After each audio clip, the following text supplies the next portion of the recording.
Honda CR-X je legenda. Prvé dve generácie totiž priniesli úplne nový koncept a pohľad na športové autá.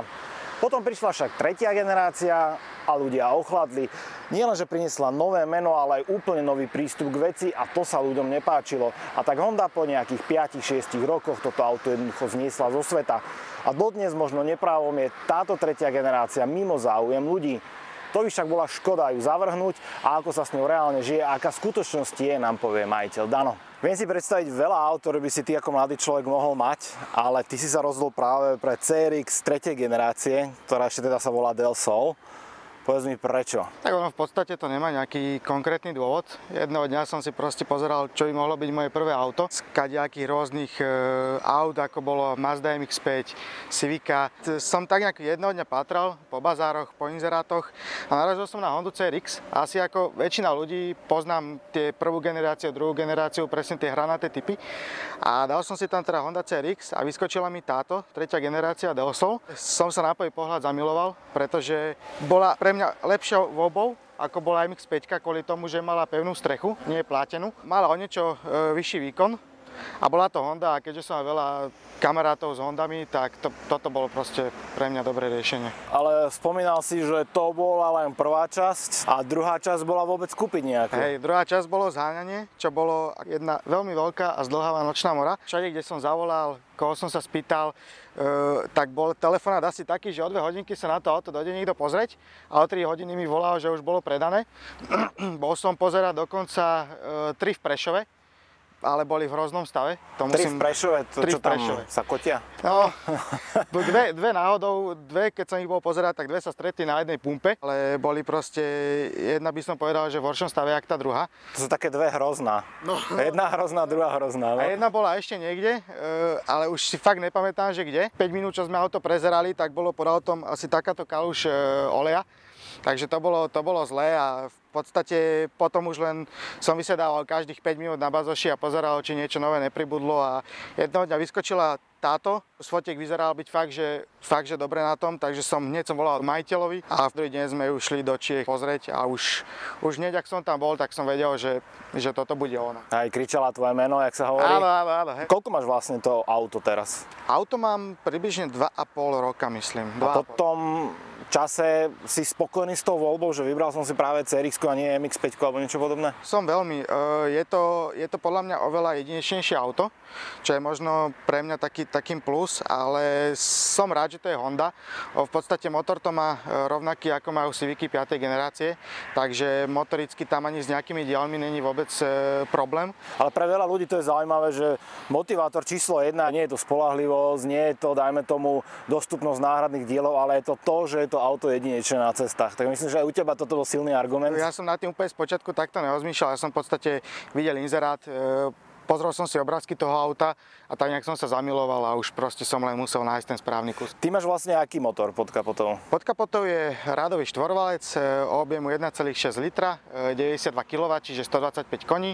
To isté je v podstate aj tu, akurát, že toto je už verzia po face, takže tu už motor o 1 kW má naviac. A to je vlastne označenie motora D16 Z6. Čiže nie legendárny B16, ale D16? Nie, zatiaľ nie. Tuto je už označenie D16 Y8, ktoré je už vlastne označenie motora, ktorý sa tam dával až po face, čiže po roku 96. Po roku 96. A toto je 95. A to, na čo sa pozeráme po tvojej ľavej ruke, tak to je verzia Motegi, teda veľmi limitovaná verzia. To je ako keby výročná verzia na oslavu alebo ako takému nejakému zdaniu holdu k ukončeniu výroby. V tom poslednom roku 98 tak sa robili výročné verzie, boli 3. Jedna bola Daytona, druhá bola Dark a potom bola táto Motegi, čiže túto modrú v podstate nemala žiadna iná Deosolka. Kombinácia veľmi pekná, aj ten interiér. Nikdy by som nepovedal, že kožený interiér mi bude pasovať k športovému autu, ale tuto je veľmi pekné. A je tu ešte jeden rozdiel v tej špeciálnej edícii, to je tá strecha. Tuto máš manuálne otvárateľnú a tam je? Hej, tu je elektrická, bola ako keby v tej dobe príplatková výbava, čiže nemajú to všetky Moteginy. A toto auto modré vlastne odkiaľ pochádza? Je to kúpené v Čechách ale odkiaľ má úplne pôvod, to neviem, pretože ani pôvodný majiteľ sám to nevedel. Myslím si, že Nemecko. Keď sa pozrieme na tie dve auta, tak táto predfaceliftová verzia, tu už pokúsal ten tuningový chrobák, ako sa povie. Tá modrá špeciálna edícia je zachovaná takmer v pôvodnom stave, až napríklad na tie kolesá, ktoré sú mimochodom veľmi chutné na tom. Sú to ultraľahké ozety. Ten zámer asi je jednoznačný už z tohto pohľadu. Tým, že toto je taká limitovaná edícia, tak by bola škoda ju nejakým spôsobom upravovať alebo nejak inak meniť. Takže toto auto zostane originál. Spomínal si, že technicky je to vlastne Civic 5. generácie, čo sa týka motora. Aj podvozkovo. Ono sa to síce uvádza ako CRX 3. generácie, ale náleme si čistého vína. Presne tak. Toto s pôvodnou koncepciou CRX nemá nič spoločné. Dokonca aj tá hmotnosť narastla dosť podstatne. Tu je, myslím, že pohotovostná mocnosť nejakých 1150, ak sa nemýlim. A vlastne tuto s elektrickou strechou je to 80 kg viac. 80 kg strecha. Navyše, hej. Hlavne na tom najhoršom možnom mieste, na vrchole auta. Technika Civic 5. generácie, ale čo karosárske diely, lebo to je určite nepasujú z ničoho na svete. Nie. A už si niečo musel zháňať, blatník, kapotu alebo takto? Zatiaľ nie. Myslím, že tu je podvozok originálny s tým, že pružiny sú tu znížené športové. Ale neviem aké, keďže toto je úkon ešte bývalého majiteľa. Ale nemáš s tým problém, že je to utrpenie nejak na cestách, alebo? Trošku je. Už určité spomalovače a vymoly škrtam. Takže už poznáš, hej, po ceste. Hej, už sa snažím sa ísť také cesty, ktoré poznám a keď náhodou škrtnem, tak to vždycky bolí a slzička sa vyroní. S tým problém? To je presne to. Toto je presne ten úsek nechutný. Ale vlastne až keď stojíme pri tých autách, som si plne uvedomil, aké je to auto reálne malé. Nízke, kompaktné. Samozrejme už to nedosahuje tie mini rozmery pôvodnej CRX-y, ale stále sa dá s tým prižmúrením obidvoch očí aj vrátane toho kurieho na nohe povedať, že dobre, tak je to nejaká CRX 3. generácie. Tuto nemáš problém so zatekaním pri tomto? Občas, keď je fakt, že silný lejak, tak si tu nájdem asi 3 kvapky na kaslíkoch, ale nie je to nič hrozné. Ja ako bývalý majiteľ MR2 Stargo ti môžem povedať, že tak to bol sakramenský problém na tých autách. Po tých rokoch už si povedzme, že gumičky už netesne ako majú, že to pokrútené kadejako. Ja som pozeral to tesnenie, dá sa už kúpiť iba v Japonsku, originál, že v Japonsku. No daj cenu. Ono to je rozdelené na dve časti, to strešné tesnenie je nejakých 750 €. 750 € za kus gumičky, hej? Tak predpokladám, že si kúpil 3, daj do zásoby, hej? Toto je v podstate po face, tam prišlo viacero zmien, upravené svetlomety, vyriešili tu možno trošku to tesnenie okolo strechy. Tuto je iný sací manifold, iného tvaru, ktorý by mal práve dávať ten 1 kW navyše, hej. Pre mňa asi možno taká najväčšia, potom po face dali imobilizér do kľúču, do zapaľovania. Tu je to ešte klasicky, musíš tipnúť. A potom štartovať. Vieme teda, ako si sa dostal k tomuto autu. A to modré? Moja mamina mi, dá sa povedať, že mi toto auto väčšinou kradla, lebo rada sa v tom vozila, páčilo sa jej to jedno s druhým. Strašne túžila po novej MX-5. A ja som jedného dňa narazil na toto a hovorím, že však keď mi v jednom kuse teda bereš moje auto, tak teda tuto som ti našiel ešte väčšiu exkluzivitku, väčšiu raritku. Nasledovala dlhá cesta do Chomutova, čo je asi 300 km. Tam sme šli v noci vlakom, naspäť sme šli v podstate už s týmto, čo bola tiež srandovná cesta, lebo to bolo v zime. A ešte sme na letných pneumatikách s autom, ktoré v podstate nepoznáš, nevieš, či ti niekde nezdochne na ceste, či sa ti niekde nepokazí. Tak dneska sa na tým smejem, ale vtedy mi nebolo všetko jedno. Limitovaná edícia, jedna z posledných vyrobených vôbec. A Honda potom už vlastne zlomila nad nimi palicu, pretože už to prestala CRX používať vôbec. Bohužiaľ. No nič, tak dúfajme, že raz sa vráti, ale my si zatiaľ môžeme užívať tieto krásne autá, pretože sú v úžasnom stave a asi nám neostáva nič iné, len sa ísť na jednom previesť. Malé športové auto CRX, ja som nikdy nešiel predtým v CRX ani v jednej z tých 3 generácií, teraz toto je taká premiéra. Toto auto mi strašne pripomína znútra práve tých konkurentov, o ktorých sme sa bavili a ktorých si možno aj ty zvažoval. Takže MX-5, presne malé, útulné. A potom MR2, druhá generácia. Sedel som v obidvoch, ak môžem pravdu povedať, a ten interiér je veľmi podobný. Najmä z MX-5 som mal rovnaké pocity, čo sa týka také nejaké útulnosti, alebo ako by som to povedal. Ale ja som veľmi milo prekvapený. Čítal som totiž to aj také názory, že tá kvalita vypracovania interiéru veľmi zlá, ale čo sa chytím, je tu mäkčený plast, je to veľmi príjemne zlicované. Vlastne tapacie rungy sú z koženky. Podľa mňa to spracovanie interiéru na tú dobu, a nelen na tú dobu, ale možno aj na dnešnú dobu, je podľa mňa úplne skvelé. Mi tu chýba ešte airbag spolujazca. Ja, áno, to som si až teraz všimol. Ono práve, že ja som sa niekde dočítal, že práve v tej profesorej verzii by ten airbag mal byť, ale ako vidíš, není. Nie. Veľmi sa mi páčia tie klasické Honda budíky s tým fontom. Hlavne to, že červené pole ide až do nejakých 8,5 tisíc, tak to tiež o ničom hovorí. Hej, aj keď ja pravdu povediac to zase moc nevytáčam, dá sa povedať o mne, že nie som úplne taký ten typický Hondiak, ja s tým v podstate jazdím relatívne kultivovane, aj keď samozrejme, keď je na to priestor a možnosť, tak si na to šľapnem aj ja. Na to, že to má 125 koní, tak to zrýchlenie je fakt, že docela dobré. Čakal som od tohto auta ďaleko tvrdší podvozok, ďaleko nepohodlnejšiu jazdu. A toto ma celkom príjemne prekvapilo, aj napriek tomu, že to má tie športové pružiny znížené. Hej, čo mám také negatívum v tomto aute, ja som si tu na túto spojku ešte dosť nezvykol, lebo tá spojka v podstate od spodu vôbec nezaberá nič, a až tej poslednej vrchnej tretine cvak. No vieš, a potom, keď jazdím dennodenne na aute, ktoré zaberá od spodu, tak si z toho zmagorený. Nemám na tomto aute ani moc najazdené, ak sa mám pravdu priznať, pretože celé toto auto som si kúpil ešte počas strednej školy, takže všetko som si platil z brigád, čo bolo dosť náročné popri škole. Takže potom samozrejme soboty, nedele, všetko v robote. Nebolo ani moc času kedy a kam jazdiť, ale tak už sa to mení a lepšie sa to. A to chválim, lebo zober si, že tvoji rovesníci v tom čase dávajú peniaze do chlastu. Presne do čoho. A ty to dáš do auta, čo je akože super. A hlavne ti to ostane, je to nejaká hodnota. Ono sa tak aj hovorí, že pokiaľ chceš, aby tvoje dieťa nemalo nikdy peniaze na drogy ani na nič podobné, tak ho veď k autám. Lebo vtedy fakt nebudeš dať peniaze už na nič iné. Asi nemáš nejaké ďalšie ambície tu ešte niečo stvárať s motorom, alebo? Ambície mám. V podstate tak nejak váham, že či pôjde swap alebo turbo, ale zase potom si presne takto podradím a hovorím si, že už vlastne asi nič viac ani netreba. Zatiaľ si mal nejaký technický problém na tomto aute? Mi odišiel homokineťak, myslím, že to bol ľavý. Možno aj to, čo by sa pokazilo, tak už som tomu nedal šancu. Všetko, čo som si dával do servisu robiť, alebo čo som si robil aj sám, tak bolo proste preto, lebo som chcel a nie preto, lebo by som musel. Tým, že to je motorický Civica, jedno s druhým, tak to je úplne proste paráda. Všetko na to zoženieš, fakt všetko.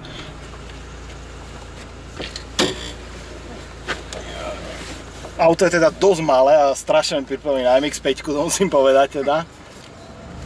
A auto má servo. Volant si dával druhý? Hej, pôvodný mi prišiel strašné kormidlo, aspoň teda pre mňa. Ja som s tým mal väčšinou taký problém, že v podstate som najmä pri brzdení som kolenom narážal vlastne od spodok volantu. Tak to si neviem predstaviť ten pôvodný, to musí byť naozaj kormidlo, keď už pri tvojej výške si mal s tým problém. To je presne to. Tak to si neviem predstaviť ten pôvodný, to musí byť naozaj kormidlo, keď už pri tvojej výške si mal s tým problém. To je presne to. Tuto je presne ten úsek nechutný. A mohol si kričať, že pozor, to poznám. Tak už, inak, ale keď som sem šiel, tak som šiel 40 a prešiel som v pohode, ale asi som dal nejaký iný uhol. Tak ono to občas akože zaboli, ale toto počuť, že to bol len spodný plast. A tak to je vec, ktorú sa proste pri zníženom aute musíš naučiť žiť.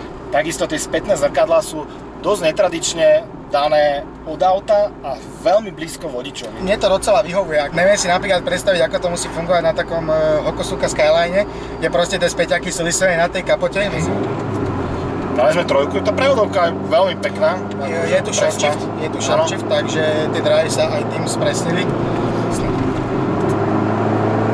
Tak toto je pekná motokára. Ani centimeter hnutia zbytočného tu nie je.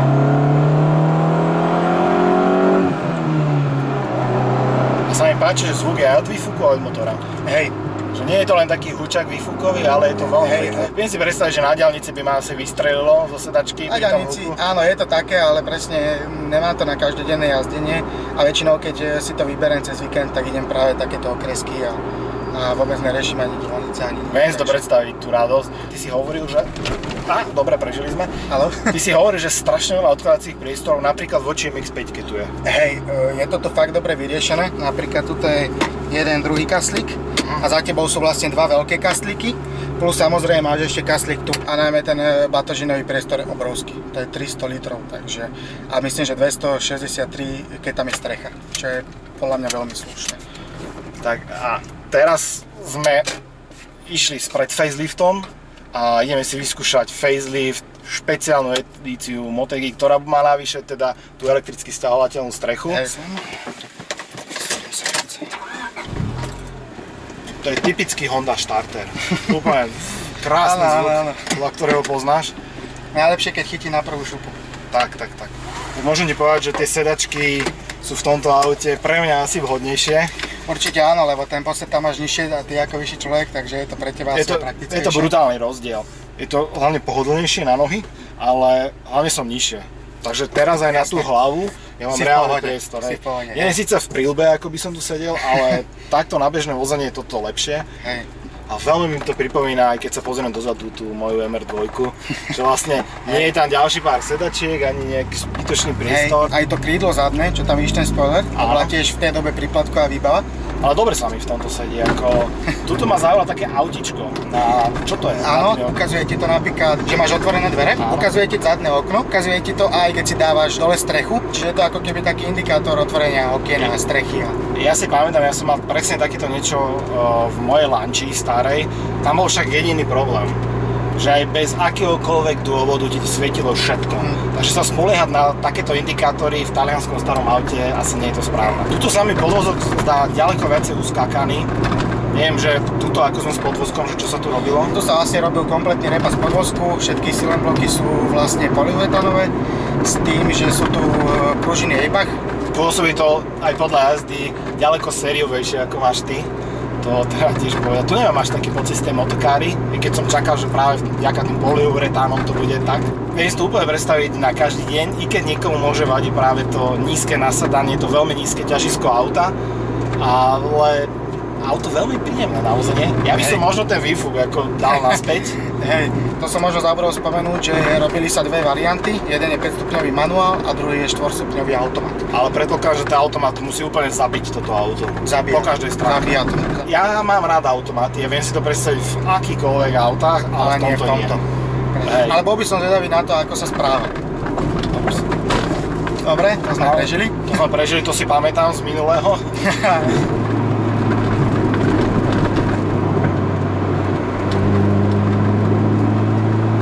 Veľmi pekne. No a teraz si vyskúšame jednu z ďalších devíz tohto auta. To je tá strecha. Hej. A zase je táto motorizovaná strecha, sme hovorili. Transtop. Ako sa volá? Transtop. Transtop. To malo byť nazvané, Transtop. OK. Pekný názov, ako Transformerom, pripomínam Transformera, ale pre mňa je naozaj šokujúcich tých 80 kg. A teraz sa vlastne vyskúšam, ako sa jazdí s tou strechou dolu. Čiže čo musím urobiť, aby... Čiže stiahneš si obidve okná vlastne tuto na ovládači. Klasický Japonec 90 rokov má automatické sťahovanie len ľavého. Hej, dá si vlastne tieto západky, jednu aj druhú. A vlastne potom už príde len gombiček. Tento vľavo hore. Hej. Stlačím ho tak. Áno, dole. Stlačíš ho dole. Nič. Ručná. Ja aj ručná, áno, musíš aj ručnú, presne. Dáme ručnú. A ja som zabudol, takže hore. Tak. Strecha vidie, stále držíš gombiček. Ona si ho sama takýmto posúvadlom alebo šviadlom musíme hore. Toto keby som nevidel, tak neuverím. To hovorí každý. Vlastne teraz si toto dáš, ona sa pridvihne aj tu hore. Uvoľníš sa ako keby s pántou a vlastne môžeš, pustíš, zmačkneš ešte raz. Musíš držať. Tak, on zájde dole. Slnko. Normálne to sú šupy do toho ešte auta. Raz. A ešte raz. Sme hotoví. Takže trvalo to len 15 minút. Hej, a za dažďa stalo sa nám, že raz sme vychytali dážď a bolo to docela zaujímavé, že museli sme rýchlo auto odstaviť. A kým sa dala tá strecha dole, tak aj docela napršalo. Ja moc nie som na tej kabriolety, to poviem popravde.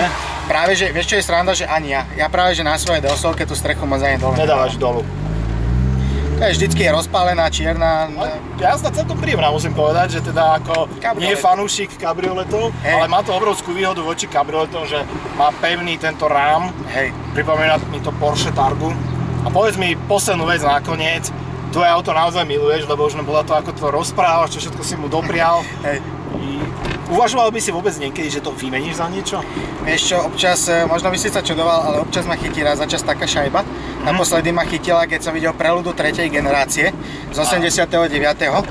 Skôr by som povedal, že ak tak už iba doplniť zbierku. Sú to tí Japonci 90 rokov? Hej, ja som strašne zaseknutý časovo v 90 rokoch. Takže počúvaš Modern Talking a také. To zase hudobne možno ani ne, ale skôr tými autami som v tých 90-kách zaseknutý, lebo v podstate v 90-kách mal každý výrobca nejaké super auto. V 90 rokoch v podstate nebol výrobca, ktorý by nemal nejaký nadčasový model, alebo ktorý by si nezapamätal, že ty kokso, to bolo skvelé auto. Fakt skoro každý výrobca. Ale vieš, dneska tie auta sú na môj vkus strašne tuctové. Také, vieš, je to aj dobrý pocit, keď ideš v takomto aute a proste ťa oslovujú ľudia, fotia si to. Je to presne taký ten pocit, ktorý ťa zohrie pri srdiečku, že to je výnimočnosti, presne.